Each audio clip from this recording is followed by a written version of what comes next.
Have you ever felt like you're too tired to be the person you want to be? Like you have all these ideas, ambitions, and versions of yourself inside you, but not enough energy to actually bring them to life? If that's you, you're in the right place. Welcome back to Too Much Apparently, a podcast for deep feeling, overthinking, emotionally overloaded humans who've been told they're too much, apparently. We're Alice and Carly, two deep feeling therapists figuring out how to live in a world that often feels like a lot. This isn't therapy or advice, just honest, messy, human conversations about life, healing, and our own brains. And if you want more of the conversation, we're building a little community over on Substack with journal prompts, community chats, live event updates, and fellow muchlings to connect with. Go to toomuchapparently.com for all the links. So let's get into it. I'm not entirely sure why I selected this one for today, given that it feels a bit present at the moment. Pretty close to the bone. Yeah. That's how I would phrase it too. I've had to take a mini break from my clinical client work just for health reasons and bits and bobs.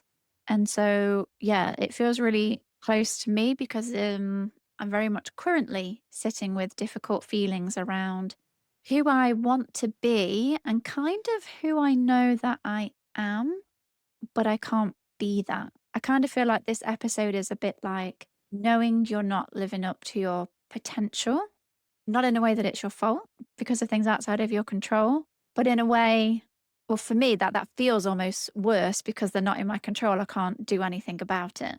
Yeah.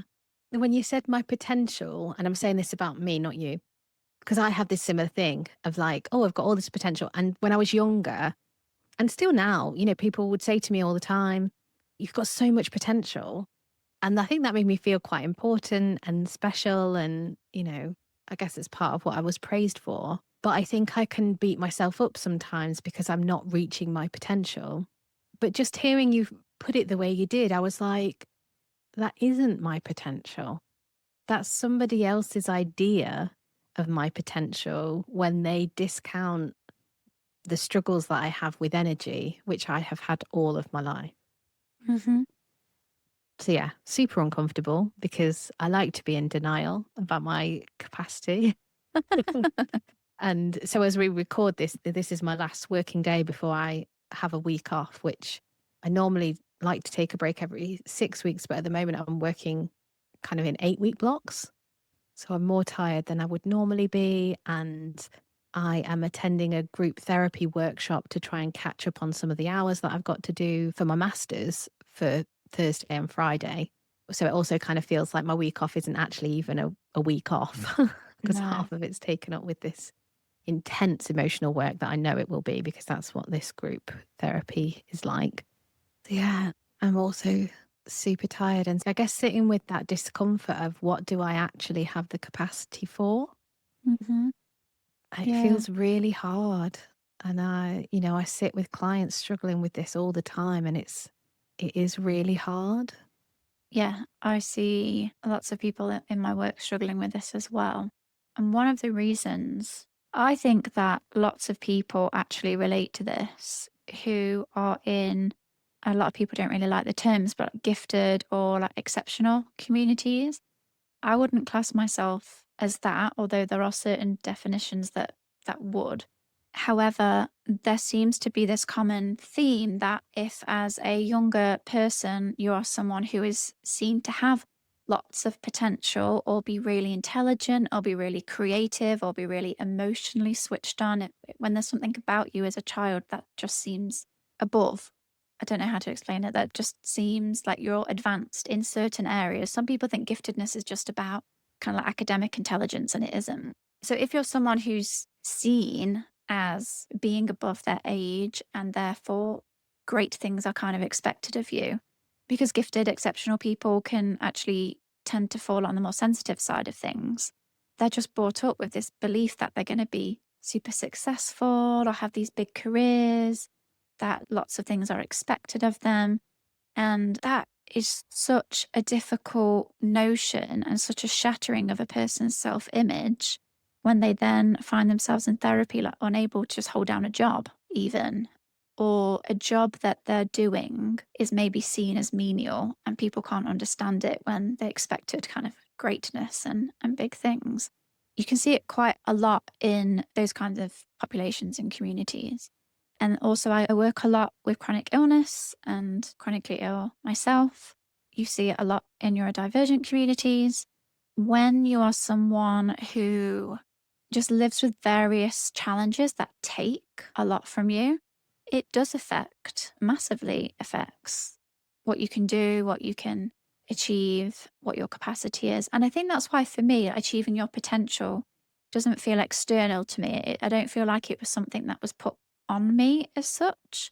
It comes from internal. It's kind of like I know that I have the intelligence, the creativity to do a lot and probably to achieve a lot, but I can't do it because of my capacity issues.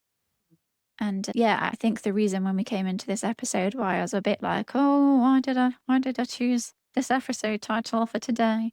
Is, I'm not really connecting with the emotional side of it now, but if I were to, I would get quite emotional about it. Yeah, I mean, I can feel it as we're talking, and I'm not having to take time off for health reasons, but still, I can feel the emotion of it and the struggle of it and fear in it as well. Mm. But yeah, the fear of, can I achieve the things that I want to achieve, feel like I need to achieve, whether that's on a practical level or whether it's more about identity. And I think identity is a huge piece Hmm. here. I almost feel like if I could go back in time and say to my parents, like, please don't praise me for being so clever, encourage other aspects of me. Like, it was wonderful while it was happening, but the costs have been enormous. Mm.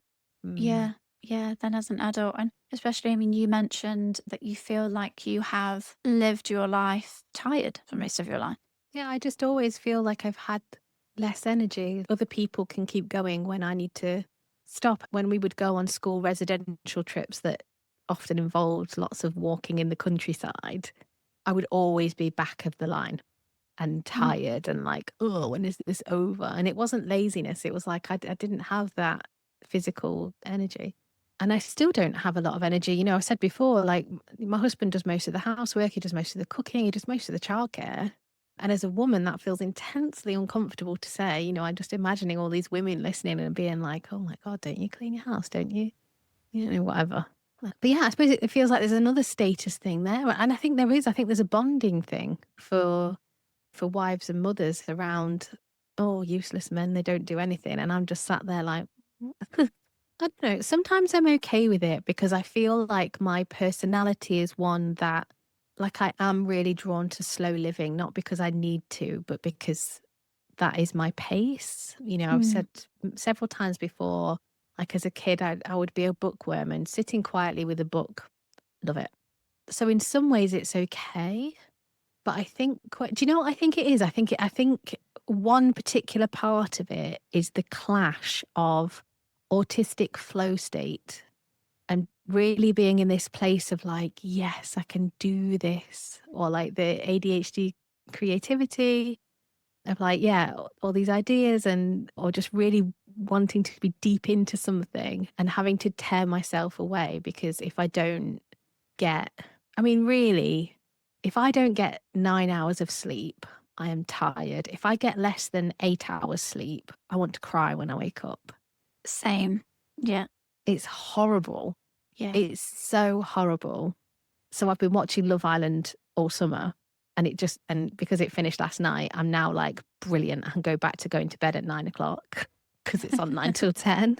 Because I really need that. Like it massively impacts my mood and I try and resist it and I try and argue and I try and push it. But every morning I will have not had enough sleep and I don't want to get out of bed and I just want to cry. And Hmm. no one wants to start their day like that. No, no, yeah, I'm the same. And there's confusion and there's envy around people who can have a bad night's sleep and just go about their day.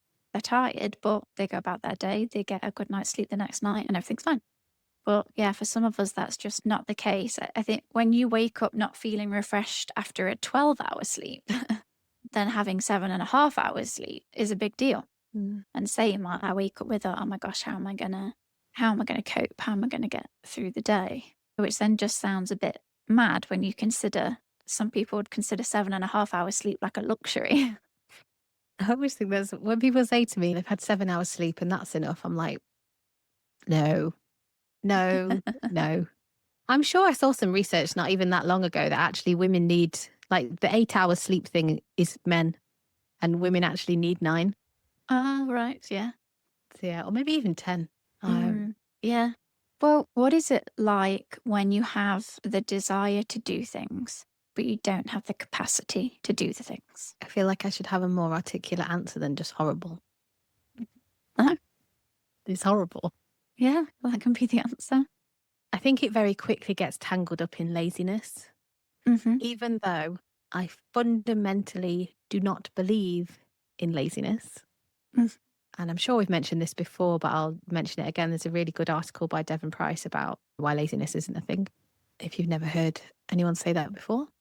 But even though I know that, even though, that is firmly one of my values or beliefs, I still very quickly get caught up in I'm not doing enough, Mhm. Yes.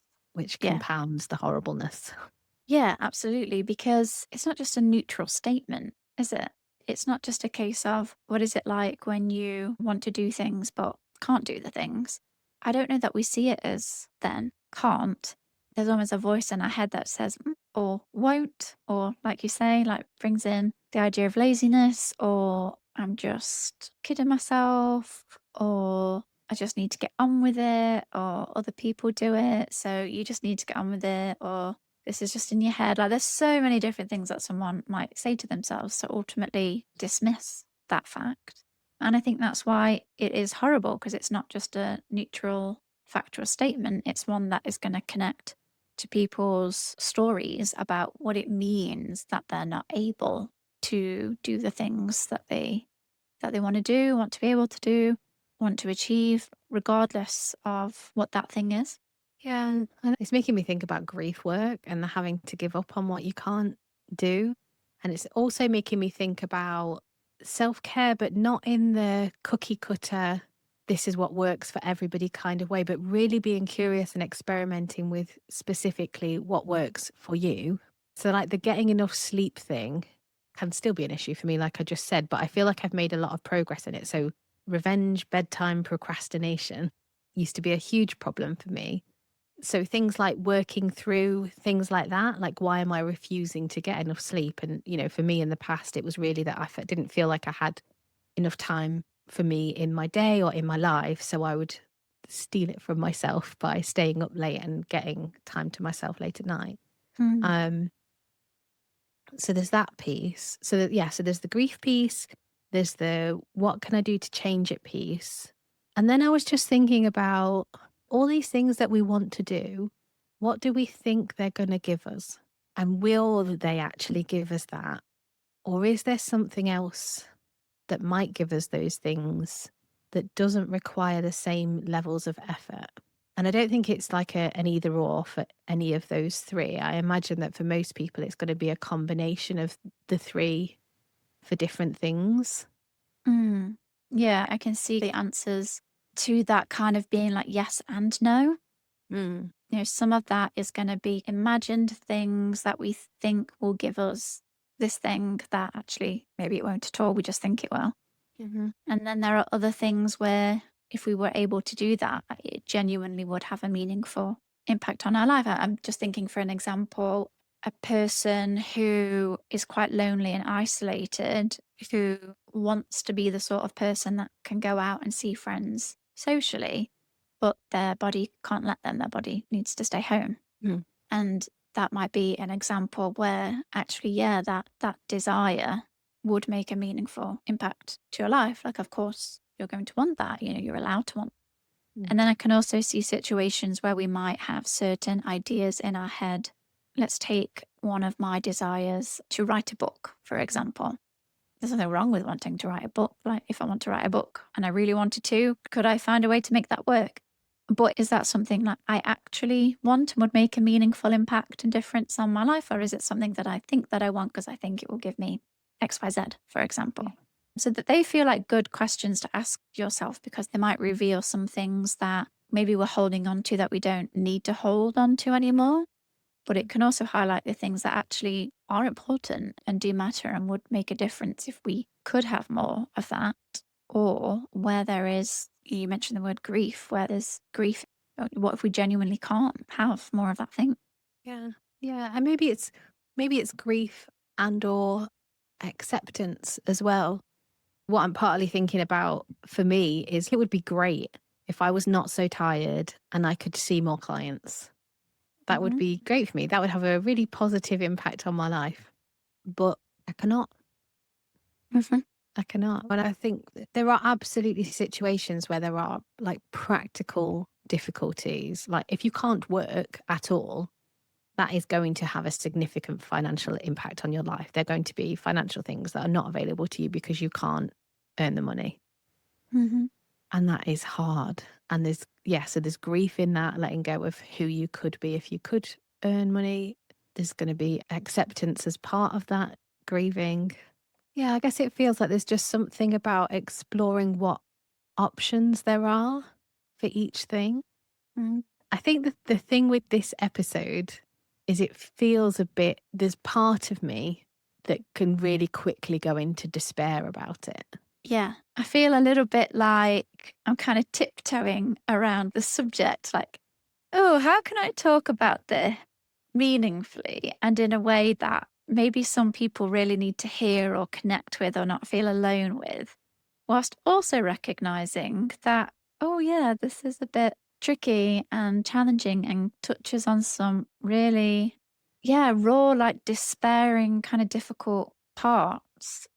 But I think that's why it is important. You mentioned the word acceptance, and I can't even tell you how much the word acceptance kind of features in my own emotional reflections and growth and therapy and things like that. I'm kind of like, I have such a strong side of me that is so resistant. It's like it's almost anti accept. No, I will not accept this. I've struggled a lot with acceptance as a concept, and maybe we can talk a little bit more about that.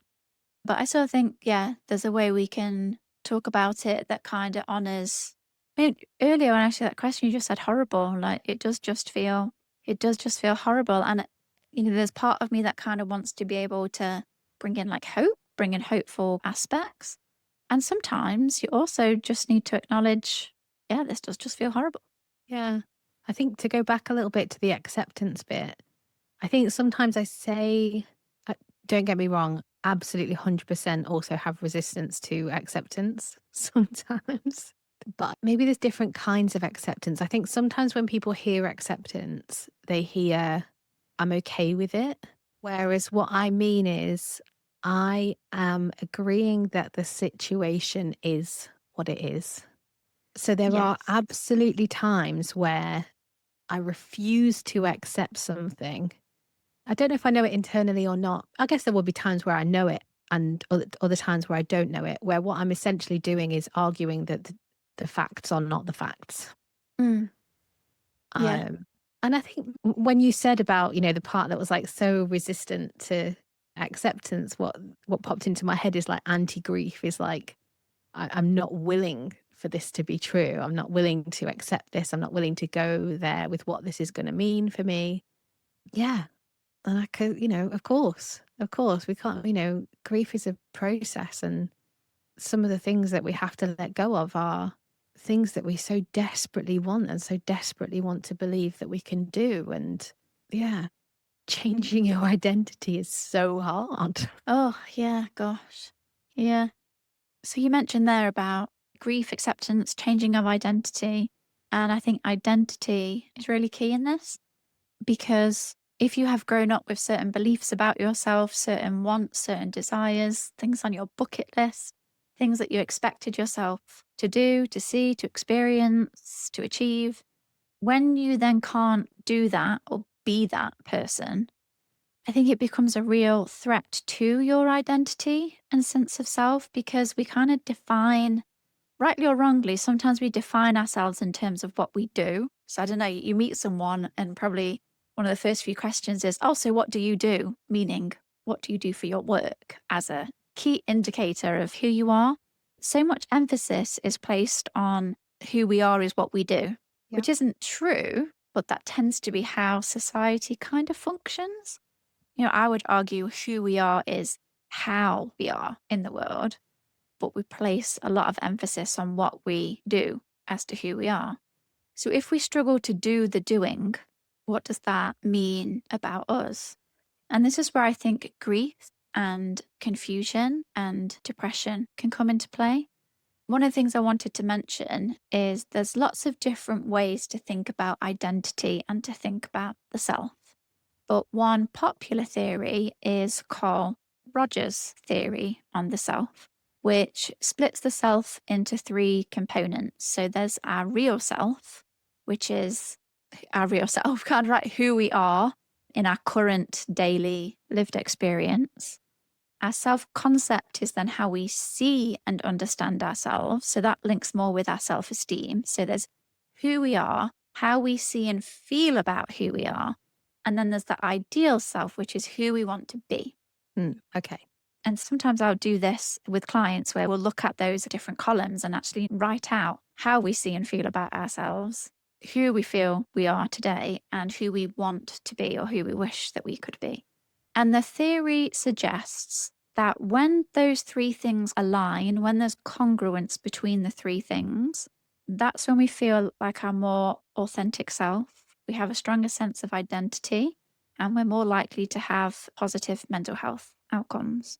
Whereas when there's a gap between who we are, who we want to be, how we see ourselves, and then there's incongruence between those three, that creates distress, it creates confusion, it creates depression.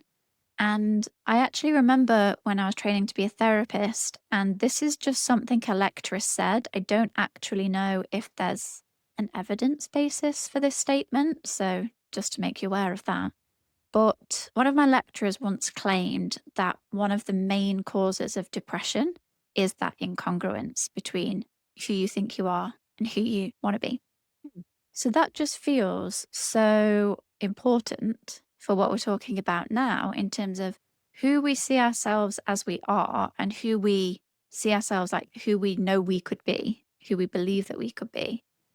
But when we can't be that because of other limiting factors, yeah, is it any wonder that then we end up anxious, depressed, low self esteem, confused, lost, not feeling kind of good about ourselves?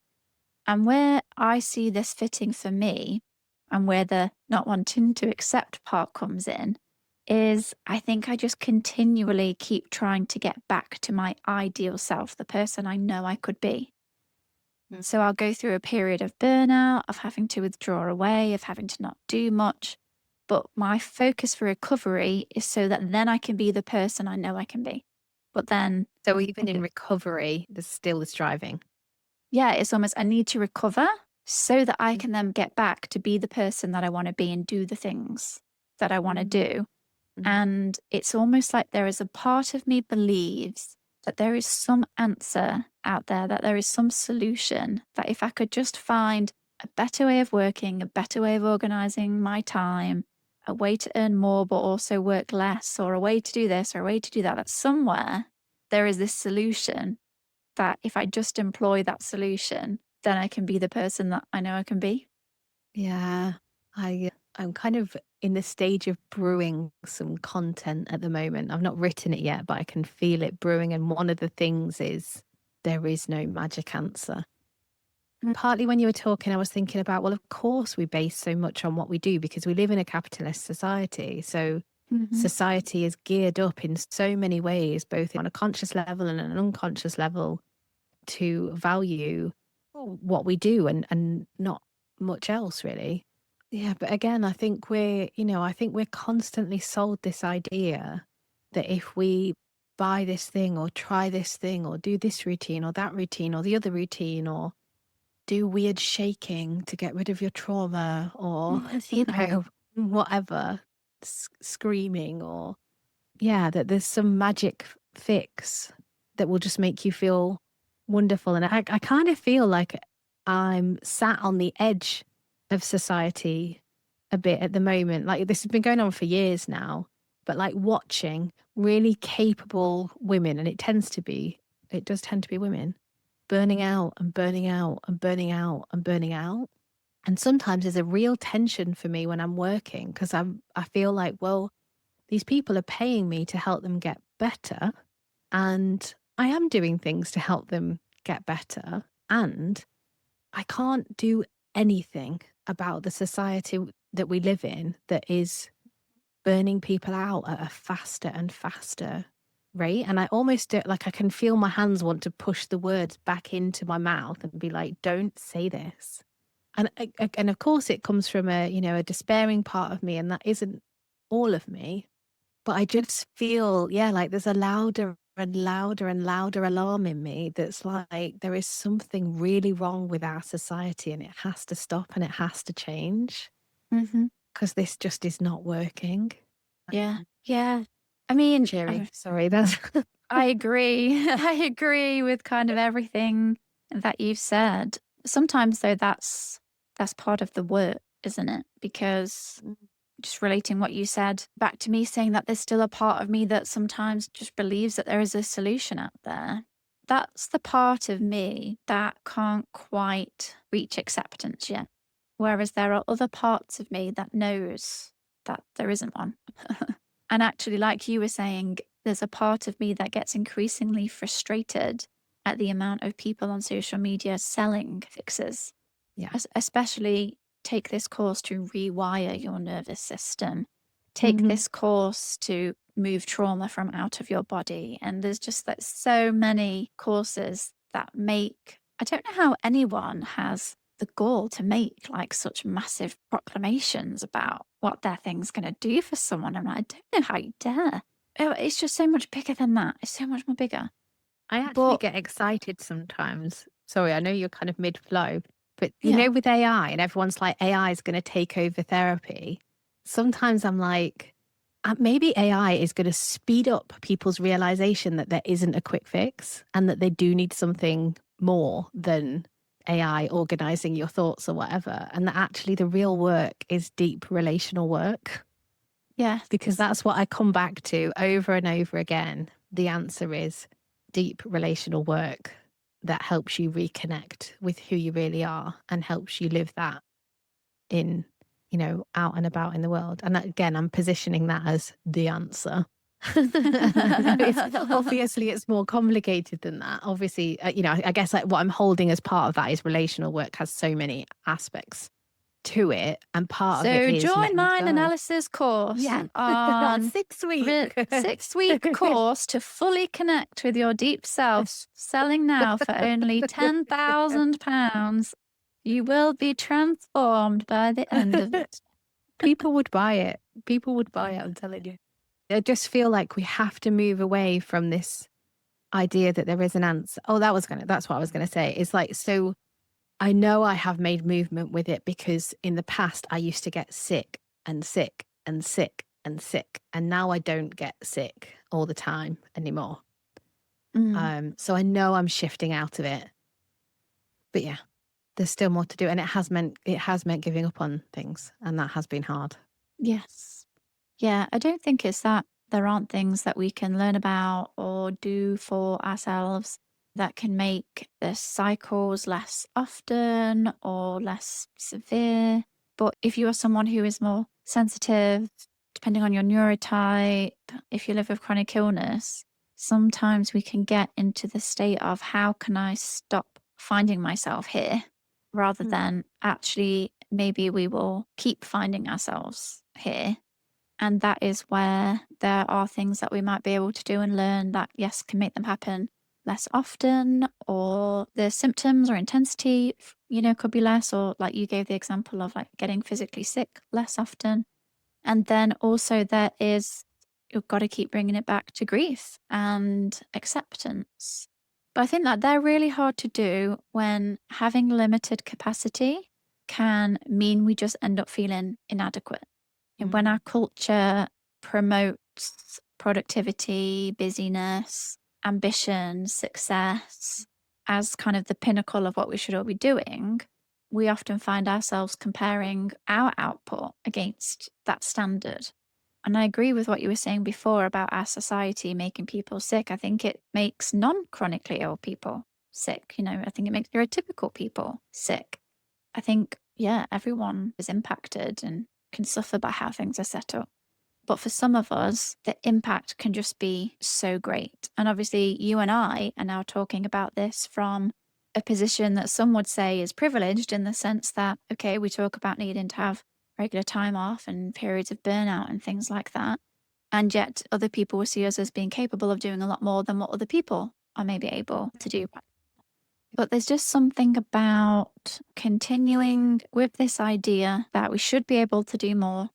And at the same time, many of us have had specific goals and dreams. And yeah, I'm just thinking about how it comes back to identity again. I've kind of always classed myself as someone who is, kind of intelligent, capable, definitely ambitious, adventurous, and filled with ideas and wants to get so much out of life. I could almost live 100 lives with how many things I'm interested in and how many things I want to do. And yet I struggle to just live my one.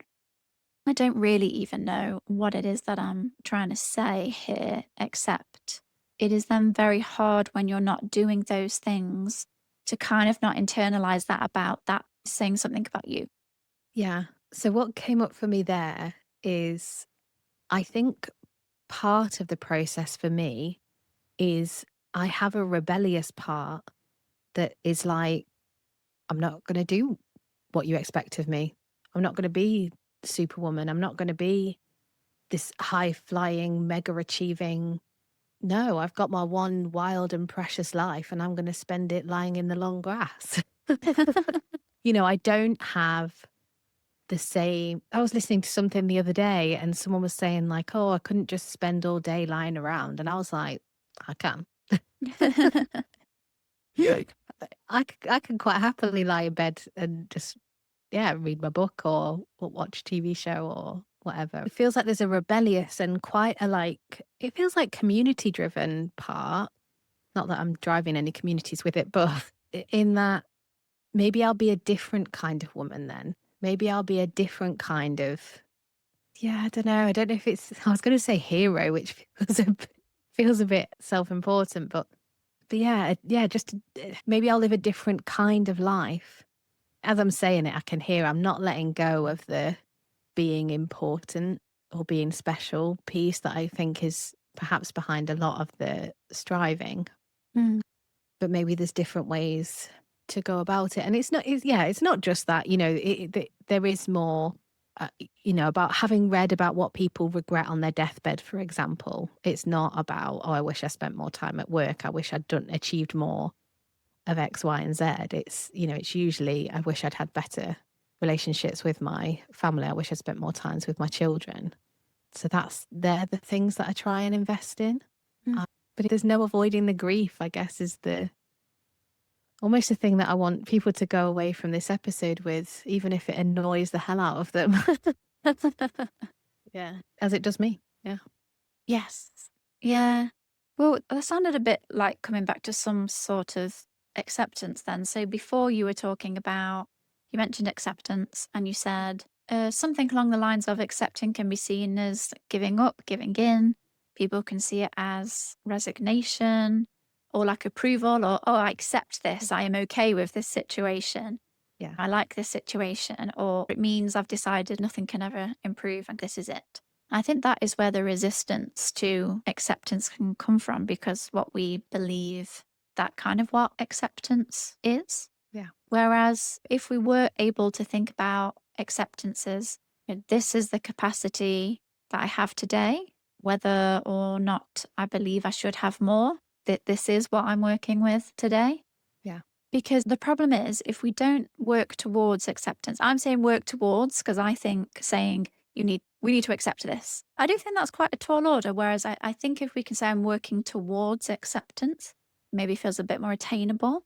But without acceptance, your energy will be spent judging yourself, bargaining with yourself, pushing yourself, comparing yourself, repeatedly trying to prove that you should or can do more. That's a lot of energy that is being spent on that. Whereas working towards acceptance, well, that might be some energy that could be saved or harnessed for other things. But I also want to caveat that with acceptance could be dangerous if it kind of tipped too far the other way, where if someone says, oh, I've got this health condition or this neurotype, therefore I can't do that, or that's always going to be hard for me. I There wouldn't may see that be as acceptance. no, but No. some Yeah. people might, well, Yeah. I can't do that because Yeah. I've got this or I've got that. Yeah. I want to be cautious to be nuanced here. There may genuinely be some things, but on the whole, people might then fall a bit more into, oh, I've just got to accept this is my lot and it's not ever going to change and I can't do said things. Whereas actually, you might well be able to. They might need to be done differently or they might need accommodations for you to do so. But I think it would be very easy to go even more into despairing if we are of the mindset of, oh, well, this is just it then. And that's too difficult for me. I can't do that. And it might be that that's a stage that people go through. Mm. I can't think of anything specific, but I'm sure I've had phases where I felt like, oh, I can't do this. Or, well, probably even like small talk's probably a good example is like, oh, I'm autistic. That's why I can't do small talk. I'll never be able to do small talk. But actually, it's a skill that you can learn gradually, perhaps, if you want to. And it's going to be, it's going to be different for everybody, isn't it? Yeah, it is a tricky one, acceptance. But yeah, I really do think people hear it quite often, like I said before, as like, I'm okay with this. But I don't see it as that. I see it as, so another type of therapy that I do, the workshop that I'm going to on Thursday and Friday is family constellations. And what they talk about is I'll agree to it. Like, I'll agree these are the facts, which sometimes people can find a bit easier. Sometimes people find that harder. So maybe there's something about experimenting with your language around it. What is the word that you can use there? Or like you said, like I'm working towards acceptance. Or maybe just being aware that you're resisting acceptance at the moment, even though I can see that the situation is what it is.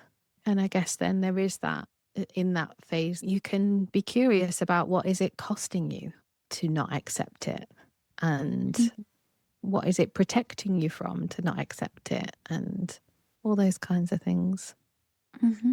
Yeah, there's so many layers to this, and I feel like there are more. As always, it feels like we've scratched the surface, and it feels like there are some very real issues as well that like we've not touched upon, just in terms of ableism, in terms of quality of life, in terms of finances. Unfortunately, green stuff makes the world go round. When it impacts your ability to earn, You mean money? it's scary. It's huge. You meant money. I thought you meant eco-friendly things. Oh, did you? Eco-friendly things make the world go round. I was like, what? Do they? I meant money, money, money. Yeah. So I do want to acknowledge that, but this is just something that I just see people talking about a lot. And sometimes I think it's important to, I feel like we talk about a lot of important stuff on the podcast, but sometimes we come at it from, when I say a lighter angle, I don't mean we don't do it justice, but you and I tend to just bring the humor or whatever and talk about it. And I'm just conscious that sometimes actually we just need to talk about stuff that just feels a bit heavy and less humor, more realness as to, this is just difficult. Yeah. And I think it's a balance. I guess part of what I think about is that humor and hope can sometimes be an antidote to the despair, or can be something keeping you afloat in a sea of despair. So there's the need to have the both. And I feel like we do go deep. I felt like I went pretty deep earlier when, I don't know, I just remember feeling like, wow, this is a lot of despair. I want to pull back from this a bit. But yeah, sometimes it is just hard. Yes. Yeah. And I suppose, if anything, I hope that this episode helps people feel a bit less alone. Yeah, absolutely.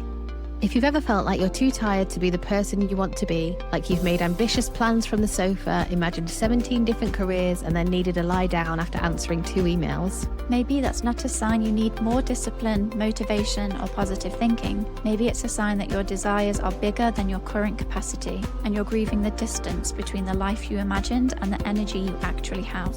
Next time, we're diving into 2 conflicted about my values, for anyone who knows what matters to them but finds their values compete with each other. forever, or that there simply isn't enough time, energy, or capacity to live them all in a way they would like. Before we go, we'd love you to come and join our Substack community. Too Much Apparently is a little community space for fellow muchlings where we share journal prompts for every episode, host community chats, and share early updates on new episodes and live events. If you'd like to stay connected between episodes, go to toomuchapparently.com for all the links, or click the link in the show notes. And if this episode made you feel a bit less alone, subscribe, rate the podcast, and follow Too Much Apparently on Instagram and TikTok. Those small clicks help other sensitive humans find us. But for now, we'll leave you with this. If you stopped measuring yourself against everything you could do in an ideal body, an ideal brain, or an ideal life, which parts of you would still be worth making space for now?